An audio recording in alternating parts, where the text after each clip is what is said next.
would say 2022 is when I realized, oh my gosh, how I cannot be all of these same people. I can't be a transaction coordinator and a realtor and a social media marketer and a mom and a wife. Right. You have to delegate. You have to let go. Or you won't grow. No, you won't grow.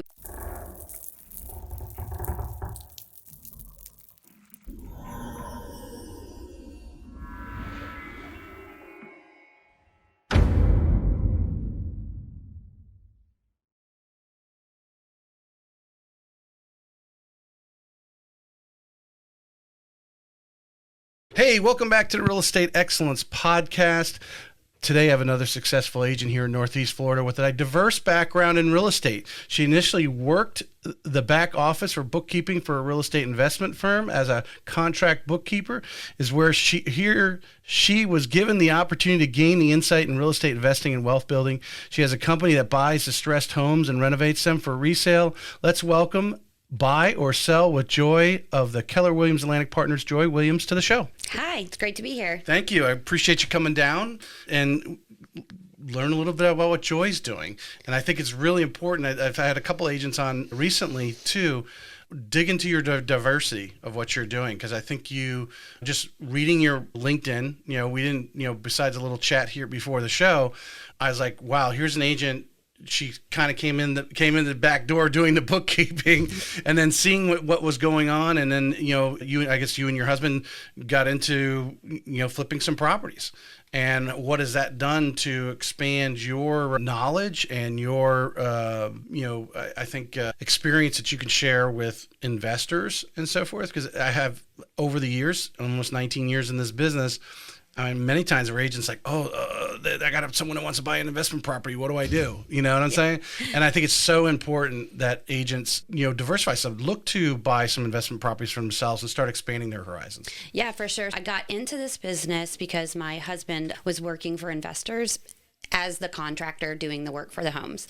Then at the same time, I was doing bookkeeping, mobile bookkeeping for lots of real estate investors. The writing was on the wall that the recession was coming. I could see that houses were slowing. He wanted to continue to work in vacant homes instead of doing his contracting work in occupied homes. So we decided we would crowdsource and see how we could find funds for ourselves to flip houses. Cool. We're able to find one investor that we still use to this day and to buy and sell houses with. So we started with that. I didn't have my license when we first got started, but as a bookkeeper, I could see the numbers going out, and we were doing the FSBO, essentially, flat fee listing, but I'm managing the whole transaction myself. So Once that came down, I'm like, I need to get my license so that I can save the money, have more control over the transaction. Then now I have my license. I'm sitting sidelines at soccer games and basketball games with my kids, and all these other parents are telling me, I'm buying a house and this is what my situation looks like. And I'm like, that's not what the contract says. You don't have to be bullied into certain things either. And your agent sounds like they don't know what they're doing. So then I realized, what? I have value too. And my value is not just in our investment properties. I can assist others in buying and selling homes. So that's when I went from part-time selling houses to full throttle where I am today. Awesome. Get my little sponsorship in here today. If I can, I got my new Remy graphics there for those who are looking online. These beautiful mugs. These are laser printed. You can see these nice. I got the Real Estate Excellence Podcast logo and Remy graphics on the back. These are beautiful. She does other things. You go to remygraphics.com and she can make these one-off. If you got a closing and you want to put John and Sally, nice. May 2024, type thing, there's no minimum. That's basically awesome. So if you need just one or two, great. If you're ordering a few dozen, that's even better. But this is your gift today. Oh, thank you very much. And I appreciate you coming on today. Yeah, good to be here. So thank you, Remy Graphics. I like to kick off the show with, where are you from? I am from the Panhandle of Florida. So I was born and raised in a tiny town outside of Pensacola called Gulf Breeze. And then I met my husband in 1999 and moved over to Jacksonville.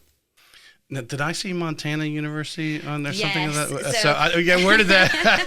My first thought was, all right, I met my husband, and I'm thinking, okay, he's in the Air Force. They sent him out to Montana for the Air Force base out there or something. But go ahead. My parents separated when I was in high school, and my mom wanted a change of life. So she accepted a job at Montana State University And I graduated high school there. So when you graduate high school in whatever state, that's where you get in-state tuition. So my mom decided to come back to we were in the Panhandle, went to Montana, then she came to Jacksonville to settle.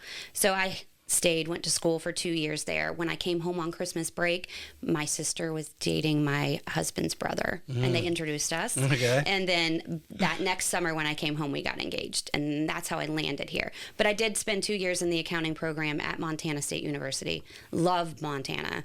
It is like a soul healing place for me. Is that right? Mm-hmm. It is. Well, it's so interesting. The United States, being as large as it is, whether you're down here in Jacksonville or you're in Seattle, or in this case, Montana, and everywhere in between, the different cultural things, but there's a different way of life. Oh, very different way of life. Especially, that was 98 to 2000. It was slower there than it was way before, all the Yellowstone TV shows that have amplified it and glorified its presence. It was very untouched at that time. It's still beautiful. It's still very untouched, but even in the late 90s, very different. I find it interesting. It's been a couple of years since I was I don't know if I was watching something on YouTube or whatever, but this real estate agent's video came up. This video had gone viral. I think I was listening. I don't know what it was. I was listening to podcasts, and he was on the podcast. That's what it was. And he had created this YouTube video. He's a Montana agent, and and I think they're still going on. There's a lot of Californians who are wanting to move to Montana, and they're like, oh yeah, we want to move up there. We want to have acreage, and we want to live out away from the city. That's not that kind of thing. And it's obviously there's no LAs in Montana, and so I guess he showed this property. He drove him out in the middle and he goes, okay, you realize you have no self-service here. Mm-hmm. You need to buy something with a plow because you're so far away from town and you're so far away from the main road, you're going to need to plow yourself out in the wintertime. So he decided on the way back to town, he just stopped on the side of the road. And he shows this video. He just set up the phone on the hood of the car or something. And he did this video talking about what's it like to move to Montana. And you can see the mountain way, the road goes and then it kind of just fades. And then it's a big mountain in the background and all this stuff. And he's talking about bears. He's talking about all these things. But how so many people don't realize that when they come from the city, Montana is out there. Yes, very much so. Montana prepared me for traffic in Jacksonville, actually, because in the Panhandle of Florida, every Highway 98 just runs east and west, one way in, one way out. Pretty simple to get everywhere you needed to go. We probably budgeted 15 minutes to get everywhere. When you live in Montana, you budget 45 minutes to get anywhere, especially my girlfriend's parents' house that was outside of town where they did have acreage and horses and stuff. Right. If it was winter, could take you an hour to get in town. Right. But now, here in Jacksonville, 35, 45 minutes from anywhere. Yes, you got the Beltway. Exactly. And a good podcast. There. So what was initially your career idea? You obviously got into bookkeeping. Was that something you just naturally came to you or your parents did it? Or how did you fall into that career first? When I was in high school, I didn't want to be in the band anymore. So my mom said I had to join a club. So I joined Future Business Leaders of America, FBLA. Right. I did that all through high school. And then when I did it in high school in Montana, it was BPA. So very similar organizations, but I loved it. I loved competing, doing my Excel spreadsheet competitions. We did interview application competitions. So I always knew business was in my background. The accounting emphasis at Montana State was just they had a great accounting program. And so it's like, well, if they have that and that's where I'm going, let's go with this. But I've always known business is where I thrive. How, having that background and obviously, some of your career jobs that we mentioned earlier, you were doing the bookkeeping for some of these real estate investment firms, but having that mindset, having that, P&L type mentality and taking it into your real estate, and I imagine your husband's business of doing the renovation and construction work. Yeah, for sure. So that background really helps solidify a lot of things. I think it's what helps me thrive on all levels with the accounting because I do see P&Ls and balance sheets in my head. I completely understand how they fall out and where they fall out, and I can see how new agents struggle because they don't realize we're all 1099 employees, and that it's so important that we, money in and money out and where our investments go and that type of stuff. So it's incredibly helpful for me to be successful as an agent, but it's even more helpful for my customers because I can then advise them appropriately about, especially if they're investing in properties themselves. Right. Because that's a thing now. Well, I mean, it's always been, and lending has bounced it back and forth, but whether you're buying it in your LLC, not, and structuring those things, I imagine it's giving you the ability to talk about those. Yeah, for sure. Yeah. And it gives, when we do home inspections, I see houses different ways than agents. I immediately look at it more as an investor than I do as someone who's just trying to sell a home. My customers will get tickled because I'll say, you can't buy this house unless they're willing to reside it. I mean, and I try not to make those decisions for them. I just said that, as if I authoritatively tell my customers not to buy properties. But I don't always. I'm just their guiding post. But for the most part, my point is that I have a good sense of whether the house needs a lot of work and whether you have the money to be able to do those things or not, because we've had good conversations about that. So it's really helpful for us to know, like, if you don't have a lot of money, maybe you don't invest in a house that has a well and a septic tank. Right. If you're not a good saver. So all of those things are really helpful that I learned from the investment side of stuff, because we took on projects with wells and septic tanks, and they've been very expensive projects, and maybe something that we weren't expecting in our investment property. So then it does help me get in front of a customer who might be a first-time home buyer, not large savings. Yeah, this is a great house, but it doesn't have a newer septic tank system. Do you realize in the future you might have to invest all the funds to update that? So those are things that have really helped me as an investor be able to help buyers know, like, costs that could be coming in the future.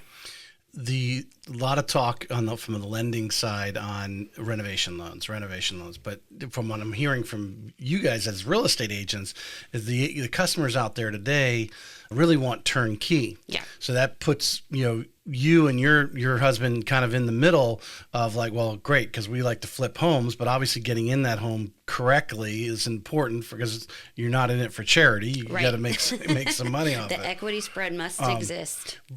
But your ability, I imagine you've done enough, or you bring your husband on and some stuff that's more serious. When you're out showing a client some of these homes that maybe were built 20 years ago, they're in great neighborhoods, but no one ever updated it. It's just still got the same decor from when they, the original builder stuff from 20 years ago. Do you find sometimes you have to bite your tongue a little bit because you could start almost going, yeah, I would renovate this, I would do this, and then all of a sudden the numbers start going up, and then the people are like, oh, this is too much? Yes. Yeah. So I'm a talker by nature. I love to talk. I love to be the one in charge of the conversation. But real estate has taught me not to talk. And it's really taught me that being an active listener is more important to the sale than it is for my opinion. And I've learned the hard way that putting my opinion out there can be a deal killer. And it can be a reason somebody doesn't want a house. I try to just sit back and only offer my opinion when asked. When it comes, especially because I may not like cherry oak cabinets, but that doesn't mean that my buyer or what that they might be coming from Montana and they might love that. Exactly. It might be their look, who knows? I mean, not everybody loves the new look of the white cabinets with the granite countertops. Right. It's different for everyone, for sure. So I try to focus on the 4 points. If the house it meets all 4 points for a 4-point inspection, and we can get good insurability on the property, we can get good comparables, it's a great house for you. Right.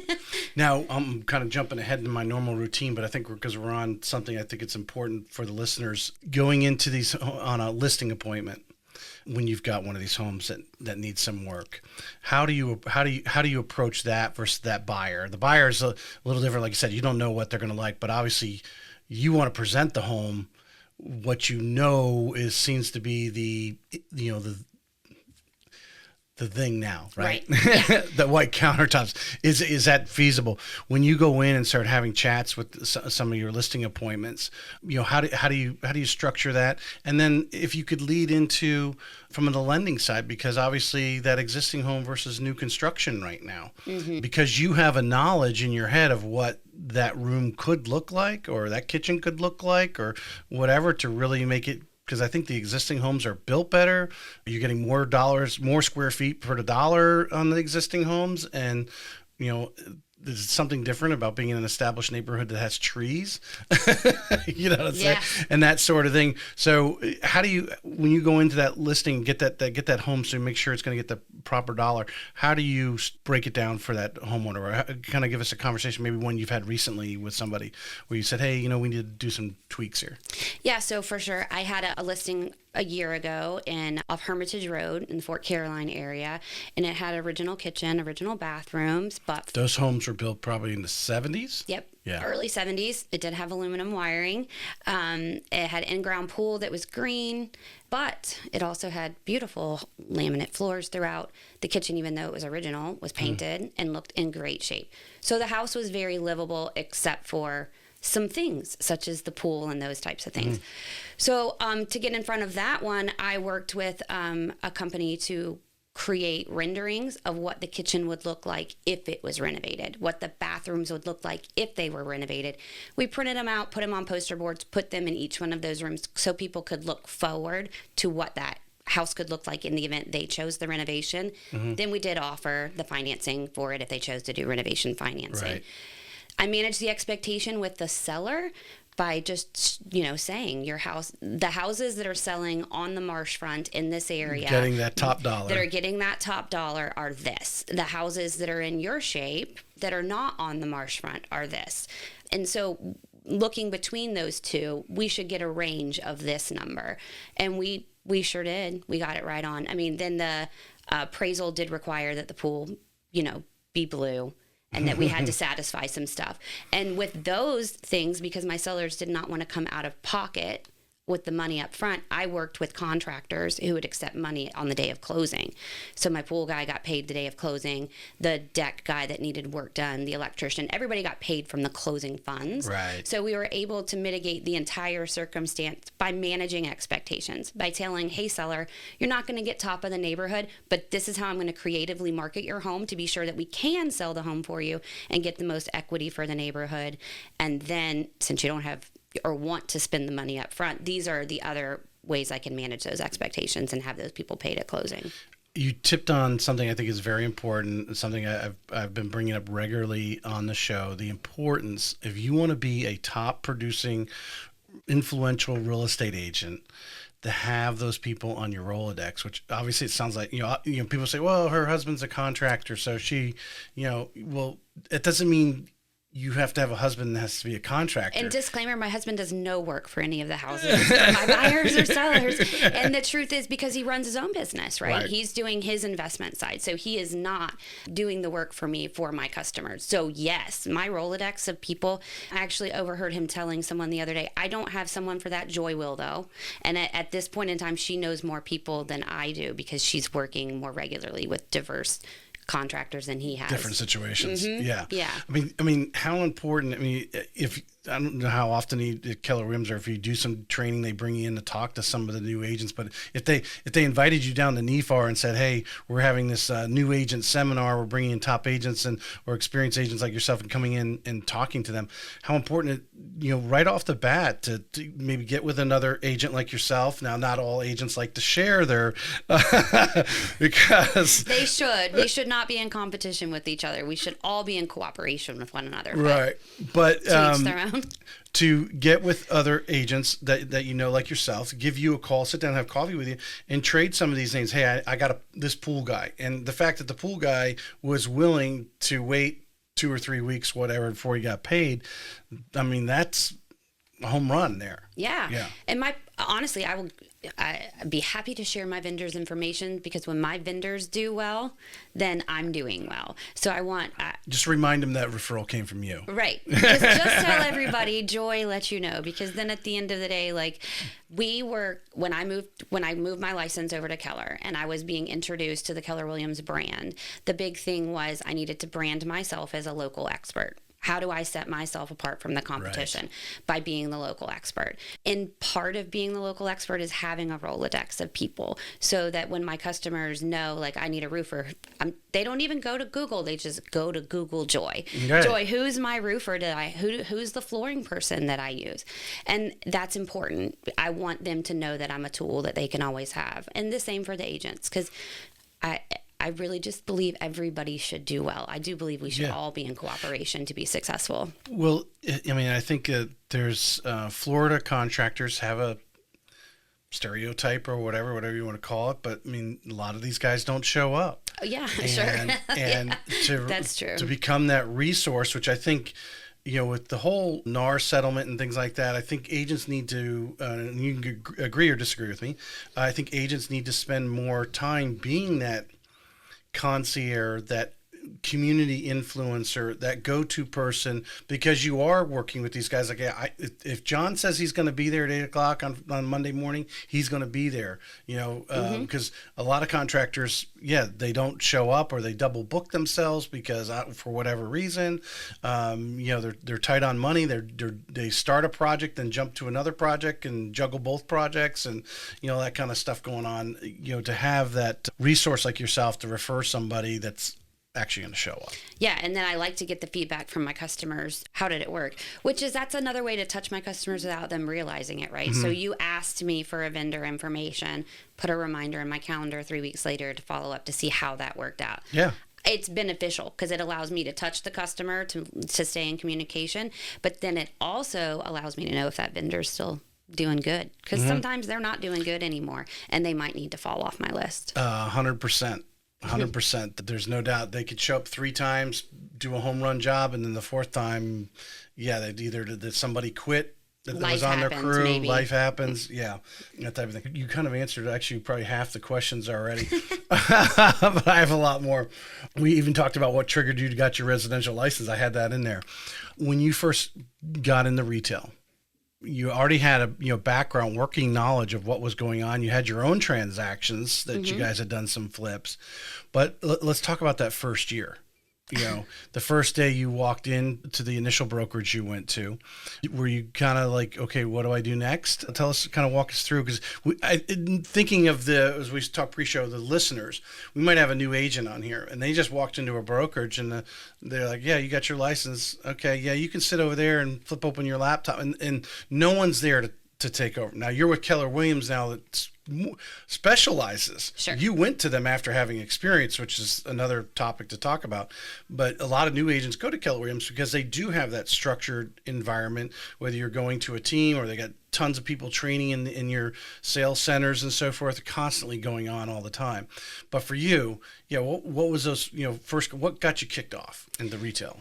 So retail was slow for Joy. Mm-hmm. So my very first year, I outside of our flips, I sold 1 transaction. And then I think in year 2, I sold like 6. And it escalated very slowly for me. I'd very much built my business on the side of my bookkeeping business for a long time. Okay. I didn't know my value. I didn't have my broker at the time is an amazing person. He is an amazing person, but he's focused on building his property management company, as he should be. That's his bread and butter, and that's what takes care of his family. The investment in my business was there as far as like, you got this, girl, but there wasn't a whole lot of training and such. So I built it very slowly because I didn't know what to do. I just happened to do a good job of treading water for a long time. And the excuse was, well, I'm doing my bookkeeping business, right? Right. Yeah, so you had that other income coming in, like, and then I can imagine as a broker, it's like, well, she's just kind of doing this part-time. She's got a bookkeeping business, and she's doing a few deals. Right. And everything's good. And I didn't take myself serious. I didn't come in. I see other agents come into Keller, and they're selling more than me in their first year, and I'm like, dadgum, what would it have been like if I had done that for myself in the beginning? What would that have looked like? But my children were very little at that time too, Tracy. They're 17 and 21 now, and I have the independence to just go and leave and go to showings and stuff. I didn't have that in those first few years. I didn't want that either. I wanted to be present for my kids. I didn't want to have to be like, sorry, I'm going to miss a game so I can do this showing real quick last minute because I know this is the house and they're going to buy it. So I started out really, really slow. That worked for me at the time. But then the desire to just know that there's more out there and that I should be pushing for myself came. And that's why I transitioned to Keller, was because I felt like there was so much more to learn. And I had barely bitten into the apple. A question, a topic, anyone's listening to the show, and if I did not bring this up on one episode, point it out, that initial choice of brokerage. What led you to that brokerage at that time? I interviewed with several different brokerages at the time because it was going to be a strategic change for me. I do not change. I'm loyal. So I most likely will never leave Keller because I took so much time and research and investment and where I wanted to go and how I wanted to grow. And that the Atlantic Partners really is a very good structure for me. They've been very beneficial in reminding us that they have a buffet of items that we can eat from, right? But how we choose to consume the knowledge is on our own, and how we choose to build our business is on our own. And so I liked the idea that I could take one thing and then grow, but that I didn't have to be all in. And my team leader at the time was Pete Sherrill. I felt like he was going to hold me accountable, but he wasn't going to, be like a dojo on me because I can't take that kind of pressure. I pressure myself enough. And so Pete was like the perfect balance for me to tell me you have value and you're going to do amazing at this. Just actually believe in yourself. And so that's really what I was looking for, was somebody to believe in me and to believe in my growth of self. And so that's where I settled with Keller Williams. And then all the rest just kind of came with it. I didn't start drinking the Kool-Aid, if you will, probably until 2 years in, until I could actually stand and look at the past 24 months and how my life had grown spiritually, how my life had grown with my business and with my family, and how that had been supported through the structure that Keller Williams offers. Well, there's no doubt they're doing something well over there because of there's a lot of top agents like yourself. You went from your initial brokerage. There's people who have been doing well with other brokerages, really well, and moved over. You moved over and got better, right? If I'm getting this correctly. Almost tripled my business. Yeah. So they're doing something well over there to maintain, which I think is the biggest challenge for brokers, is retention. How do you continue to add value to the agents? Because when you stop adding value, then that's when they start looking. Well, and the value has to be there, because at the end of the day, we cap, right? I'm only worth a number to my broker. My broker is an amazing person. I know he is invested in all of us individually. I do believe that Steve Tufts invests in each of us individually. However, everybody only cashes the same amount of money coming in. So how does he keep us there? How does he retain us there? Is through leadership. And our leadership really, they teach us to pour into our customers. That's how I built my business, through their guidance, was pouring into my customers. So they in turn take that on in themselves, and they pour into us as agents. So very often, when my son graduated high school, they send graduation cards. They support my family in the same way that I support my customers' families. And so that feels good. It feels genuine. Knowing what you know now, you started off the one brokerage, whether, like you said, he was focused on something else. But if you're a new agent coming in, you were a survivor. But you had some real estate background to live. Someone coming in cold from corporate America, or we talked about the late Sarah Rocco, and there's been others that have been on the show. Sarah was a single mom, and all of a sudden her husband wants to get divorced, and now she's got to go find something to do to earn a living, and the rest is history there. But people that are in that situation, people that are thinking about getting into real estate, knowing what you know now about the brokerages and seeing a couple different brokers, and how obviously you went on there for a couple minutes bragging about Atlantic Partners setup. How important is it, and what should these new agents be doing prior to making their choice of where they go? They need a business plan. If I was a brand new agent and I was interviewing with brokerages, I would ask them, how are you going to help me create, design, and execute a business plan? Because without that, you're really just chasing transactions and unlocking doors. Because if you're not building your business, then you might be out of business the next time you close a house. You might close a house and then you're out of business because you weren't actually running a business. So I think that that's the most important thing for a new agent. And then to ask themselves, where am I going to find my customers? And see if that brokerage is going to help support you. My brokerage never acted like they were going to give me referrals. They never promised me something and under-delivered.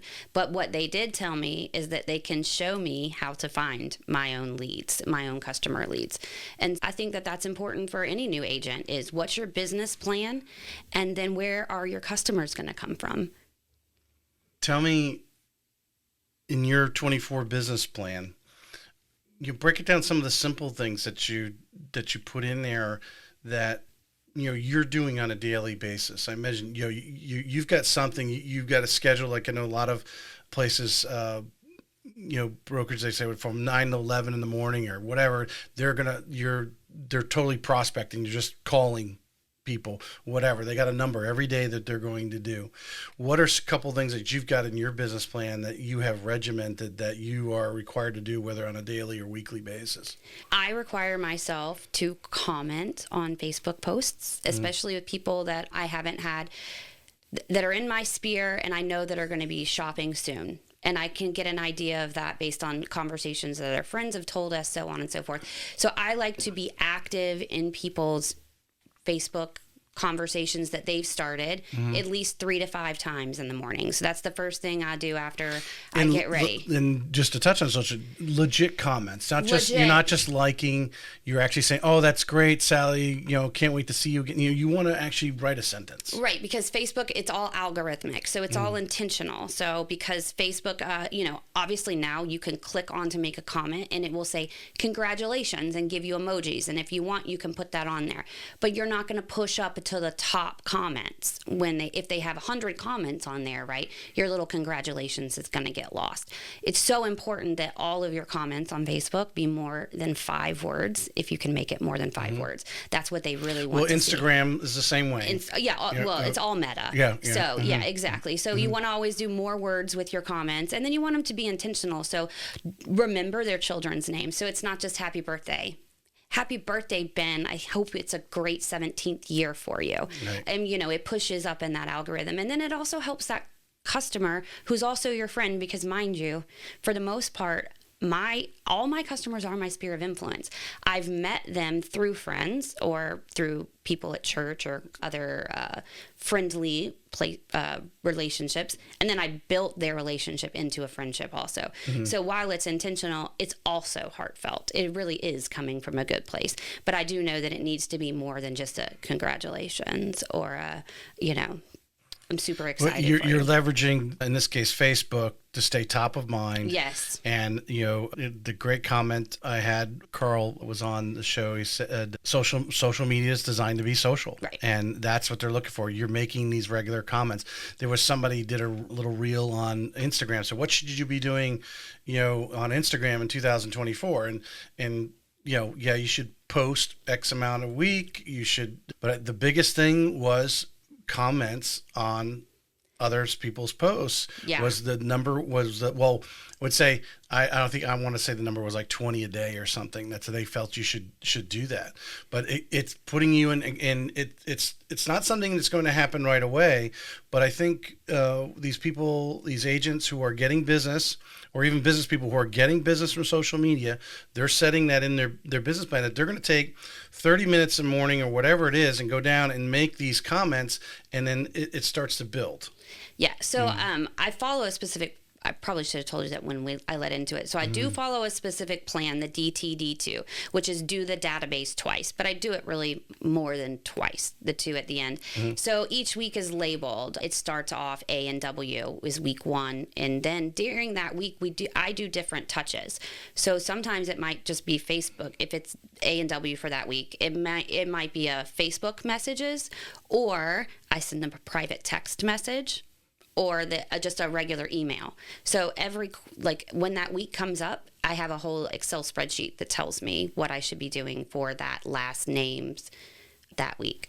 So I just wake up, open the laptop, and I'm like, oh, it's A&W week. So I need to send everybody with the last name A&W texts this week. But it might be B&E also that gets instant messages, right? So I'm supposed to be touching about 100 people a week, whether it's emails, messages, or Facebook comments.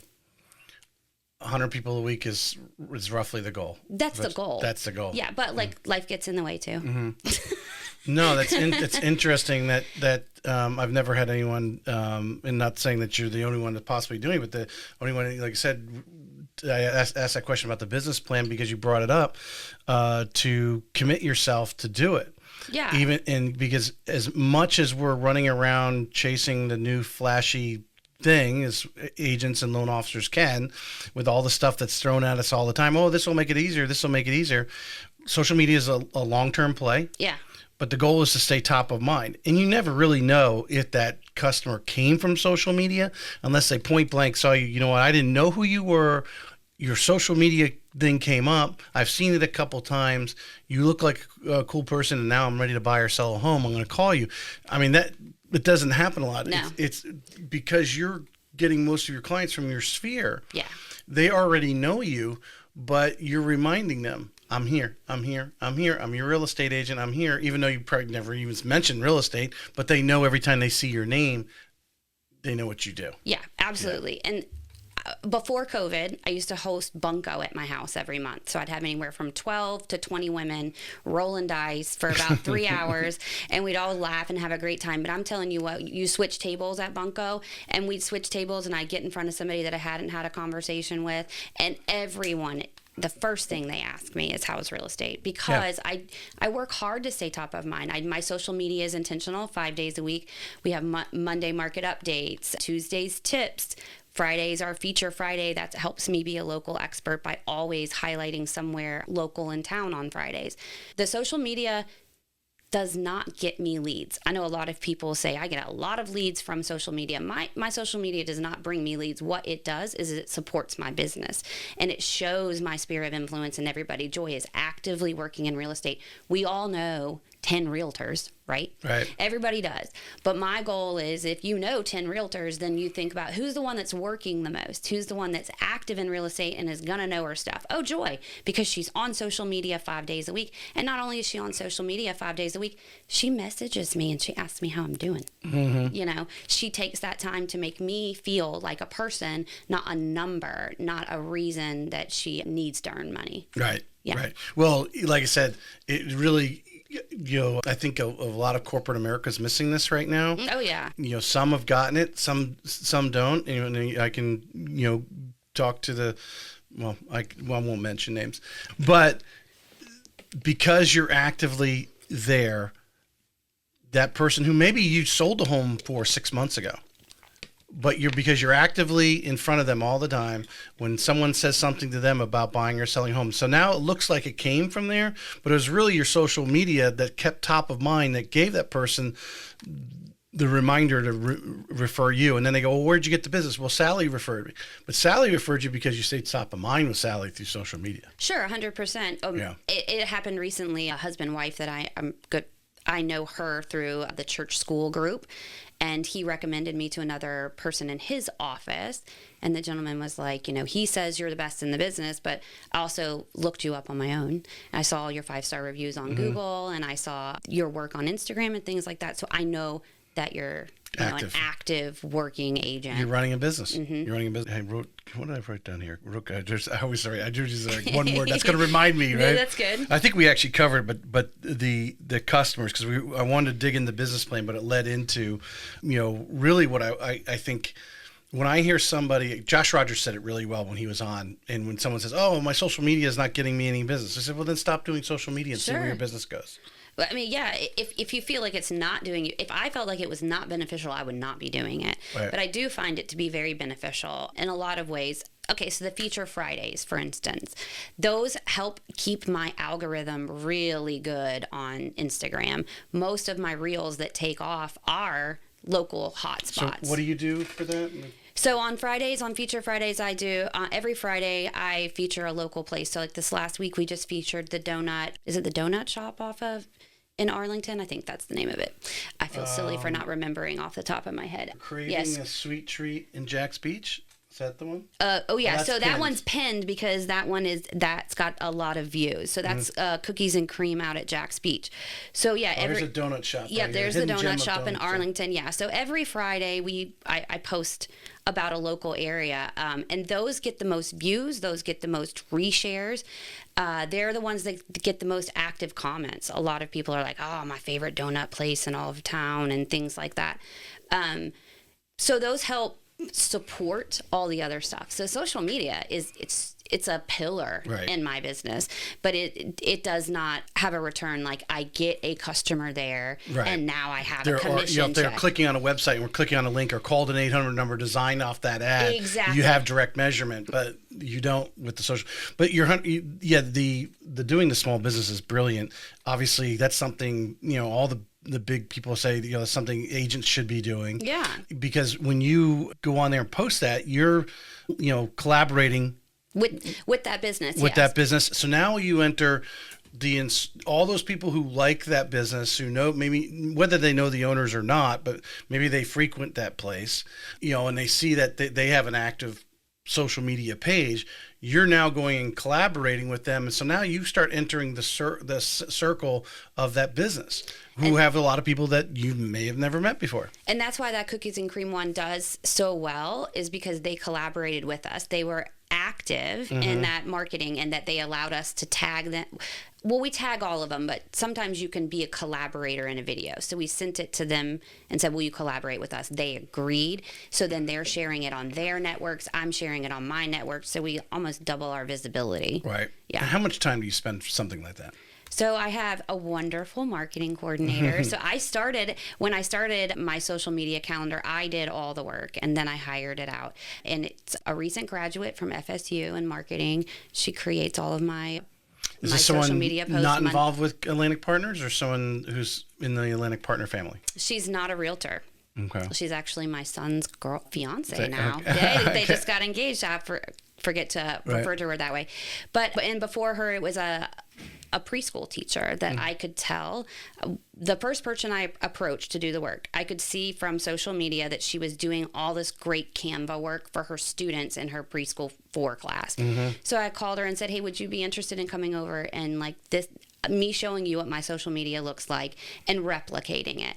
And so then she and I learned our relationship together on how those designs should look and not look. Then when Caroline, my son's girlfriend, got into her senior year at FSU, she needed an internship. So I let the other girl go and let Caroline step into her place. And so for the last year and a half, Caroline's been doing all of my marketing, and she does an amazing job. Right. I pay her hourly, and we consult together. But did she create the little video there that I was just watching? Yep. She walked in the coffee shop and she did that. So she goes into the coffee shop and does that. Yeah. Okay. And takes those videos, and then I reimburse for any of the food that she buys while she's there, and then she's paid for all her time, even when she's at the restaurant or the park or wherever. Right. And then Yeah.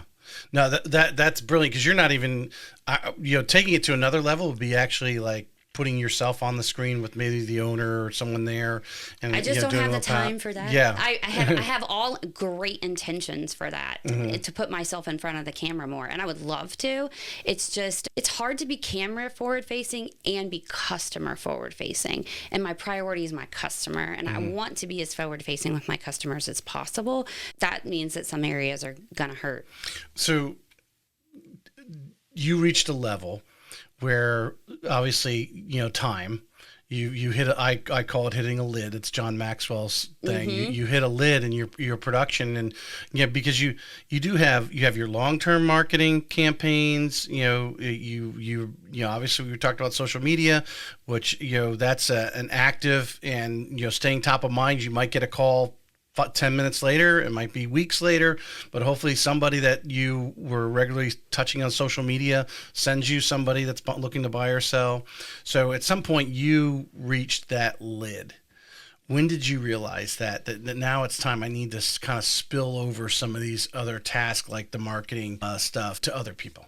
I would say 2022 is when I realized, oh my gosh, how I cannot be all of these same people. I can't be a transaction coordinator and a realtor and a social media marketer and a mom and a wife and all of that. So then I had moved off the social media marketing at that point in time. So then I farmed off my newsletters. I do monthly newsletters that go by snail mail. Also do quarterly happy mail to my customers too. The magnet that we discussed before the podcast is what is considered happy mail. So I have a young lady that does all of that work for me too. So I started just realizing I want to be my brand. I want to be forward facing. So instead of hiring realtors to unlock doors for me and hiring realtors to do the realtor job, I will just hire other people. So most all of my marketing is run on its own machine. The girls and I consult on everything that happens. I have all final decision making, but that is like a well-oiled machine train that I don't even think about until their email comes in front of me and says, what do you think? So all of my marketing is it's streamlined, it's processed, and it's perfect for now. I'll tweak it again at the end of the year like I do every year when we have new business plans. And so then I have a transaction coordinators. I have Samantha Cox and her team with my ops suite. I had kind of fumbled through transaction coordinators until her. And then with her... She's a pay-for-play? She's a pay-for-play transaction coordinator. Mm-hmm. What's the name of that company? It's called My Ops Suite. My Ops Suite. Okay. Suite, yes. And that's Samantha Cox. She used to run the Rocco team for a while. Okay. And then she also worked directly with Margaret Sherrill and her team, and then recently created My Ops Suite on her own. So it's her as well as 3 other transaction coordinators, and she just does a phenomenal job. She helps me get my listings, and then she manages my entire transaction. This weekend, I got 2 houses under contract, and 2 years ago, I would have sat down in front of the computer and been a keyboard warrior and been, congratulations, you're under contract, what's next, and all of the things for both of those contracts. Now I simply upload all the documents that are necessary to Samantha's system, and then today I know that when I leave here and check my email page, my assigned transaction coordinator will have sent both contracts all the information they need. They've gone to all the right people. So adding that pillar to my business was huge too. I don't let go very well, but Sam and her business is very good. You have confidence in it. I have very good confidence. And they've had a track record. Because what would you say to an agent that says, oh, I've talked to other, that are at this lid point. I've talked to other people, their transaction coordinator screwed up and, did this and that. And, because I think a lot of people have the control. Yeah. Thing. And then the other thing you mentioned, these little emails going out saying congratulations, you're at this step or whatever. I want to do that because it's coming from me, and I want to, just like you're saying, top of mind social media. Are you staying top of mind during the transaction? Sure, yeah. And I managing expectations is my favorite thing to do. So I do manage expectations with my customers. Hey, yes, it's me. I'm forward facing the whole time. But once we go under contract, I have my girls that help me with paperwork so that I can continue to be forward facing for you and all my other customers. Paige will be the one that's in contact with you, but always communicate with me. Also, the other thing that they do is they create a group text message. So it's always me, Paige, and my customers. And so when there's communication happening, Paige is not communicating with my customers without my knowledge at any point in time. Would you, because that question I just asked you is a question I've asked several people, because I'll tell you about that conversation after the show, but that I'm having with someone. The communication is a big part of the likability of that transaction coordinator, or is that transaction coordinator doing what I'm doing? Because if you're not communicating with them of how you want it, is there a certain time of day you like to get those text messages? Because I've talked to other agents, like Carrie Carpenter, I think was one. I think if I recall, she likes hers first thing in the morning. She likes books written in her text messages. I don't know if I could handle that part, but do you like them during a certain part of your day that communication went out, you're seeing it, and you want that to go out a certain part of the day, or that doesn't really matter? Because it goes back to circle back as communication in setting expectations with the transaction coordinator of, hey, this is what I want. Then the transaction coordinator can succeed, right? Or hopefully be on a path to succeed in your eyes, because other people may actually like that person, because for whatever reason, but you might be more stringent. Like, hey, I want that by 9 o'clock in the morning. I want to see that. So then, okay, well, let the transaction coordinator know that you want that text message going out at 9 a.m.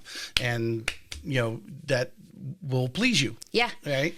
So I think that I'm okay with communication coming. I like it prompt communication. So I don't want you to wait to tell me anything. So if it's something I need to know, email me now, right now, text me immediately. You may or may not deal with it right then. I may or might, but I like to be able to crisis manage on my own. So I'll decide if it's a crisis, if I'm going to deal with it later, if I'm going to deal with it right now. And with that, so I'd like to just bring it to me when it needs to come to me. I don't need it first thing in the morning. But the transaction coordinator, when I input into their system, the very bottom, it asks me, is there anything that I need to know about this customer? And I'll write a narrative, right? So if it's a sweet gentleman in his 70s, he doesn't like texting, he doesn't like emails, he just wants you to call him, I tell him that. Right.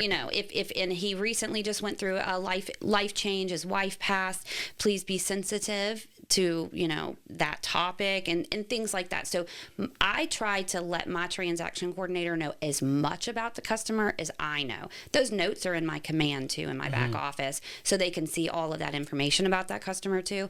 But I just want them to be on the same page so they know where we are with it. But I'm driving the boat. I want my customers talking to me as much as possible. If they're reaching out to the transaction coordinator, I do like the transaction coordinator to call me and tell me, hey, I just talked to them about fill in the blank. Even if they just talk to them if the wall should be orange, I don't care. I just want to know you're talking and that these people had a concern, whether it's valid or not. So the next time I speak to them. Because they assume you're sitting side by side in an office together. They assume, yes. Yeah. So that's it. But no, they were my ops suite was my third transaction coordinator group that I went with. And it took me a long time to take a deep breath and say, I'm comfortable with them. But with my husband's diagnosis in January, I knew I had hit my lid.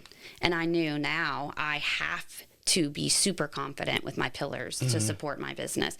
How can I be forward facing, deal with cancer and my business and all of those things at the same time? And that's when I really knew, like, my marketing has to be a smooth running machine. My transaction coordinators have to be a smooth running machine so that I can continue to produce the way I produce while supporting my husband. I think I've seen it in the loan world. Loan officers want to coddle their loans. I mean, you cannot be, like you said, the forward-facing. You have to be doing the money-making activities. You obviously understand the more FaceTime, the more, and it's really, you may have been doing just as much FaceTime, literally FaceTime. Yes. But it's how you feel and what you're able to deliver during that FaceTime that these other people taking care of these other standard procedures Sure. In a real estate transaction, that that's being done, that you're looking at your watch going, oh, I got to get home. I got to get that done. I got to type that up and send that email. And then I got to, go to a kid's ball game or whatever. And then you're no longer forward facing. You may physically be there in front of their face, but you're not forward facing. Right. Absolutely. Yeah. And that affordability of like leaving and knowing all I have to do is like upload a contract. It's amazing to me because it allows me to not be weary mentally because of. So you like filling out the contract yourself? Yes, I do all the contract drafting. I do all the negotiations myself. I even negotiate all the repairs if you're a buyer. Because so you're not handing it off to them until, and obviously because they're paid by play, so you're not handing it off to them until you have a signed contract. Not until I have a signed contract. Final agreement. Yeah, and then essentially they are more than this. So I hate to cumulatively put it this way, but I really just want them to be paper pushers. Just push my papers. Just help me get my disbursement authorization. That in and of itself sometimes makes you want to go insane.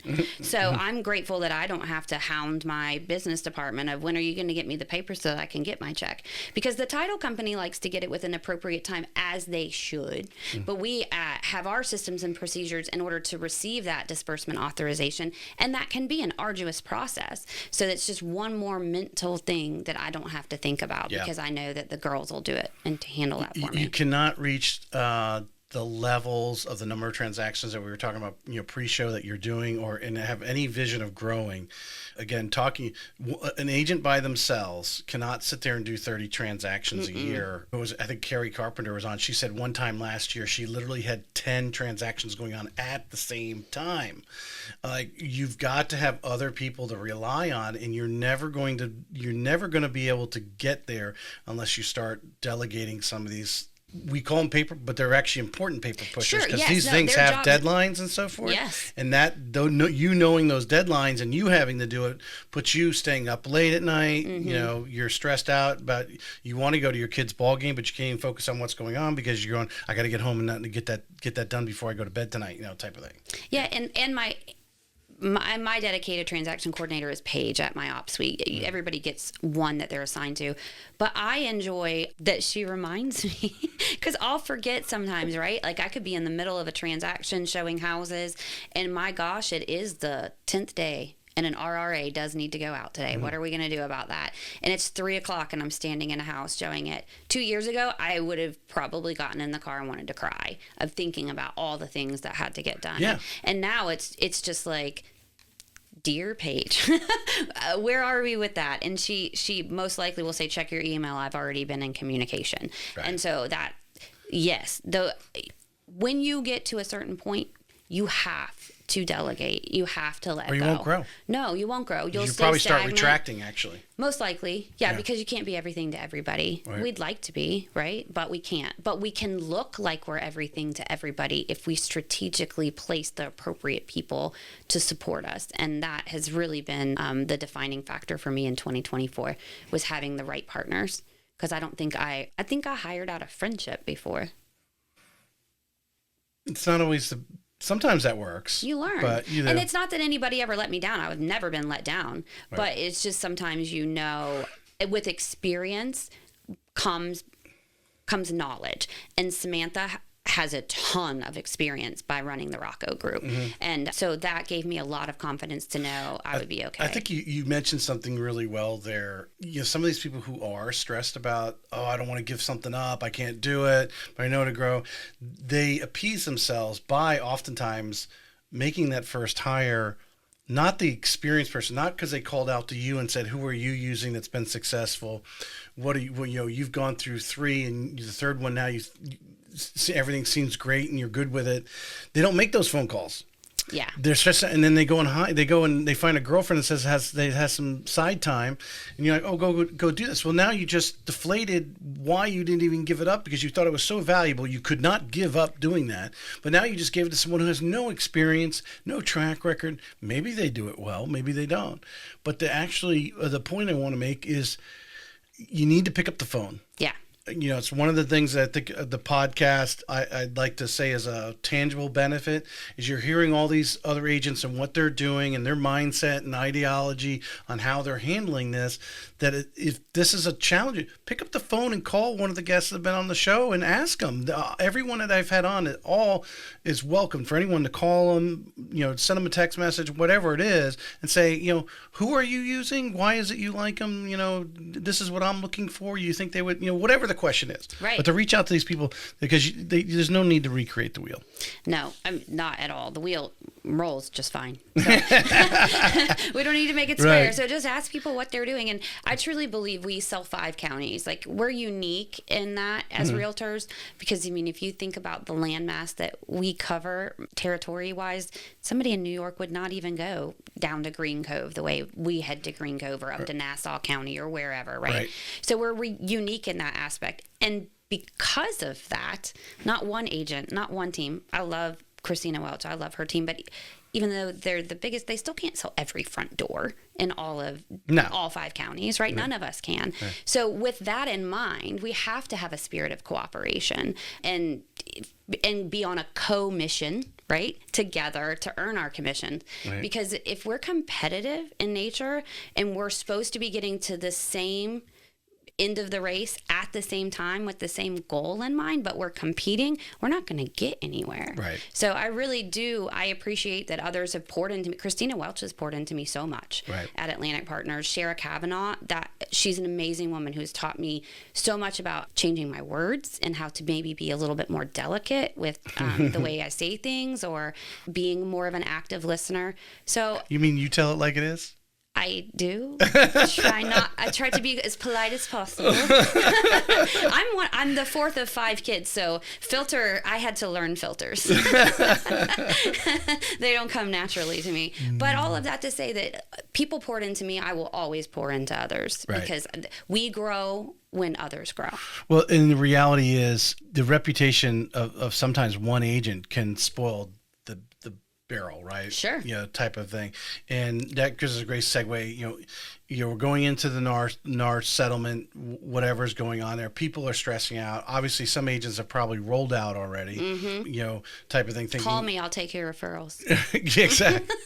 So, what is your mindset on it? If it's one of these new agents, or just an agent in the office that just runs into you in the hallway and says, "Hey, what are you doing? What help them get their arms around it. How are you taking this on as far as what tweaks have you done in your business here because of this proposed settlement?" So very minor. Pretty much business as usual for me. So in Joy's world, it changed from offering $1 to $0. I wasn't doing that anyway. So that opportunity, I did buyer broker agreements before anyway. Now my buyer broker agreements will be the actual, Florida form buyer broker agreements instead of the standard one that Atlantic Partners had issued us to use.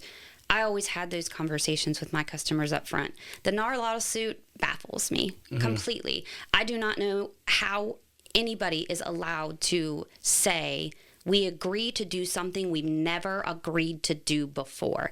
I feel like this lawsuit is a scam in so many 100%. ways. And it just fails our VA buyer. At the end of the day, there's no consumer protection with this NAR lawsuit. They demand that it is protecting the consumer. That's not true. You're taking away exposure of what my commissions are. So now you continue to hide with this lawsuit instead of expose. And we need exposure. To me, this lawsuit, I will continue to run my business the way that I did. I'll continue to be transparent. Everybody will know how I was paid. They already knew how I was paid. If we're in a situation to where, there's all these semantics about the buyer broker agreements, and can we make them, subservient to a listing agreement? What came first, the chicken or the egg? Because if the listing agreement was signed first, before my buyer broker agreement was signed first, who decides what my commission is then, right? This is a big, when you really actually look at the semantics of this and you look at the business of what they are deciding for us, they are regulating us in a way that you should not be regulating 1099 employees. So it's all just baffling, but for me, it's business as usual. Yeah. Because I'm transparent. You're going to know how I got paid, when I got paid. And it's never not been that way. Right. So essentially, at the end of the day, that's where it is. I just hope that we actually get prevailing minds to understand how to actually protect the consumer, because the consumer's not being protected. No, at least the protections are coming down. Yeah. I mean, at the end of the day, Tracy, why don't we ever this is the thing that kills me. The title company, at least here in Florida, I can't speak for anywhere else, says, "Dear Joy, what is your commission?" Oh, it's 2.5%. You're just going to take my word. The title companies and attorneys don't ever ask for the listing agreement. Why do we not turn the listing agreement over when we turn over the contract? Why doesn't the buyer initial the listing agreement and have a spot on there where they too can see what was agreed to in writing? It's a contract. How is it not part of the other contracts? Right. If we were to actually protect our consumer, we would give up listing agreements. We would show them those things. There would be more transparency. Instead, this lawsuit just provides less and less transparency to the consumer. No, you and I are on the same page. I think the DOJ's got their hands in the whole thing. And there's some big corporate conglomerate behind this. Somebody's winning that's not me. Or the consumer, and it doesn't make sense. I think I have I have no factual data, but I really think the this administration, this DOJ, they want to make you all W-2 employees. Sure. And not have it's like going back years ago, oh, we're going to be buying and selling real estate online. We're not going to need real estate agents. Well, that all sounds great if you're selling this one condo unit where all the units are the same, but you got to realize you're across the country with different state laws. You're not going to change those. Sure. Every state's that want their own laws. You've got every property's different. Everything's got a different title on it. Mm-hmm. You know how it was handed down. There's nothing that a computer can do within an efficient period of time. And then obviously when you have humans with human emotions involved, you can't just turn this over to a computer. It just cannot be done. It's a tactile even with AI job. Yeah. Yeah, I mean, like, you have to smell a house. You can't smell a house through a computer. Yeah. There's a lot to it. But no, I agree with you 100%. And someone made a statement the other day, and I go with it, and I've made it, I think I put it on LinkedIn. The buyers have always been paying the buyer's agent, just isn't paying it in the price. Yes. And I said this on the last show, and I'm going to continue saying it. If you were unrepresented, the first thing you would say, well, you don't have to pay my buyer's agent, so discount the price 3%. 100%. Yeah. And I tell people that all the time. If there's a for sale by owner in your neighborhood, that for sale by owner should be reflected 3% less than what the rest of the neighborhood is, because that price is built into it. Yeah. Just like when you buy a car off a lot, the commission is built in to pay the car salesman. Right. It's there across the board in all industries. It's just it doesn't. Again, it goes back to, I don't know how many times on the state test I had to answer in the word problems. You know, like, it gives you this elaborate scenario, and the final answer is, there is no set standard commission. Commissions are negotiable. You answer that question methodically 5 to 7 times on a 100-question test, or whatever the numbers are, right? And then now we're settling a lawsuit that says we're not going to do that. You've tested me on that, but that's where we are. Yeah. No, I agree. I didn't use a scam. I call it a money grab, but same difference. Yes, exactly. Yes, 100%. New agents coming in today. What should they be doing? The new agents that are coming in today have to start acting like they've been doing this. So I would say focus on the social media, right? Mm-hmm. So stories on maybe not on your wall every day, but on your Facebook stories, show houses that you have been showing. Maybe take pictures of the classes that you're actively sitting in. It's important to create a top of mind for yourself. So what's your plan to show everybody, hey, look, now I'm a realtor, and keep me top of mind? And because you're new, and you probably don't have active buyers or active sellers, I would say that it's, posting about the classes, posting about the houses you're showing on behalf of other agents that may have hired you to unlock a door for them. Also, open houses. Hello. Open houses. We have an epidemic. I know that's a medical word, but we do. And lots of new agents are coming into the office, and we will offer, some of us can't hold 3 open houses on a Saturday, right? So we need a new hungry young agent to come in and be willing to hold an open house for us. And many times they're not volunteering. And then they say at the Tuesday meeting, I need customers. Well, where were you Saturday when I needed somebody to do an open house? Because your customers are at open house. Open houses are long-term gains, but they're so worth it, because that garden will pop all at once. You may meet 5 people at an open house in 2024, nurture them, and then in 2027, you just sold 5 houses from nurtures from 2-3 years ago.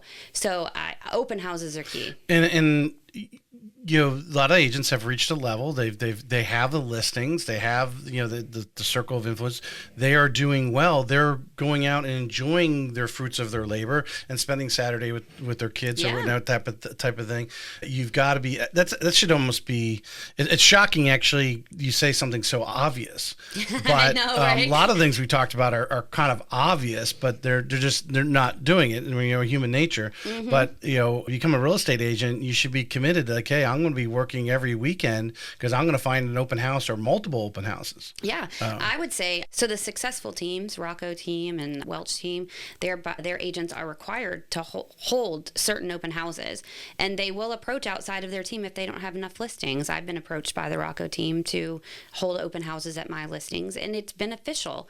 They get a lot from it. I get a lot from it. My sellers are happy that we're getting traffic. And then they, as buyer's agents, are getting their books stacked, learning, meeting new people, and getting the opportunity you never know, to you sell never know what houses. rock's going to be unturned and they come in that door. Yeah, You most don't know. likely they're not going to actually buy the house, the open house. That's like what, 1% Right. that somebody walks into a house and buys a house from an open house. So you have to understand it. Keller Williams has these things called playbooks. They're amazing and they're for everything. So in fact, I'm doing an open house this Saturday in Bannon Lakes from 10 to 12. House has been on the market a little while. I don't know why it's being stale. So I decided to bring in an ice cream truck. So we're going to do an ice cream truck saw that. social. June 1st, ice cream. So I think that's on your. Yep. And then I pay for Meta to promote that so that it helps. And then I target the audience of that neighborhood for people to come in. Brilliant. Yeah. And then I also share it with my sellers. So my seller shares it in their community Bannon Lakes page too. So all the neighborhood knows that it's going on now as well.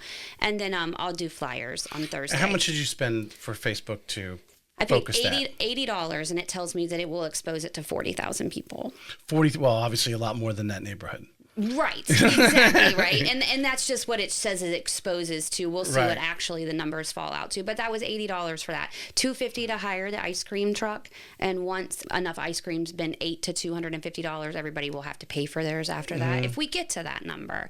But the goal is just to get people into the open house. For me, I know that most likely won't sell that house, but it will give enough exposure that the sellers feel good, like I've been working very hard for them and will continue to. But in the interim, I take that Keller Williams playbook that I asked Caleb for today and really follow the process that's in there, because it's like specifically talks about like putting a QR code up on a sign so you can capture leads that way, what documents you need to have on the table, because essentially you're hosting a buyer's open house, right? So now you're selling yourself as an agent. Like, look at my pretty backdrop of a house, but look on the table here. Here's all the resources I have available for you as buyers, and here's how I'm going to help you as a buyer's agent. So I want to bring you in the house, but then I want to sell myself to you once you get in the door. And you do that by following the playbook that gives you all the guidance to have the resources available for your customers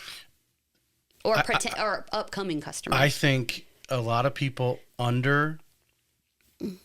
I don't know if estimate, undersell, whatever the word might be. Value, maybe? Undervalue. You're spending $330, $80 for the ad, $250 for that ice cream truck. You and I know that a lot of people who move to a certain community, our planned communities, especially in St. Johns County, Yes. are being referred by their friends or family who already live there. Mm-hmm. Secondly, by providing the ice cream, you are having all these people come around and they're going, so the mindset is, hey, I brought my kid over and they got an ice cream. She's spending her money. She's spending her commissions to get this ice cream truck here. Mm-hmm. I want her to do that for me. Yeah. Yeah. My hope is that every customer feels like I worked my hardest for them. Mm-hmm. And if they feel like I didn't, I would love to have a very beneficial conversation with them, because I want to learn how to grow. Constructive criticism is okay for me, but I've had those conversations with customers, and when they come, that's okay. It's a growing experience. It's very rare that it happens, but I always want my customers to feel like I've worked really hard for them. And $330 as an investment to make it look like I'm working very hard for them it's wonderful. Plus, it builds my books. Yeah. It's like, it's beneficial in so many ways. Two things. One particular thing here. You're self-employed. I think a lot of people go in with the employee mentality that they're getting, if they're getting 2.5% on this. Okay, well, that's 2.5%. That's mine.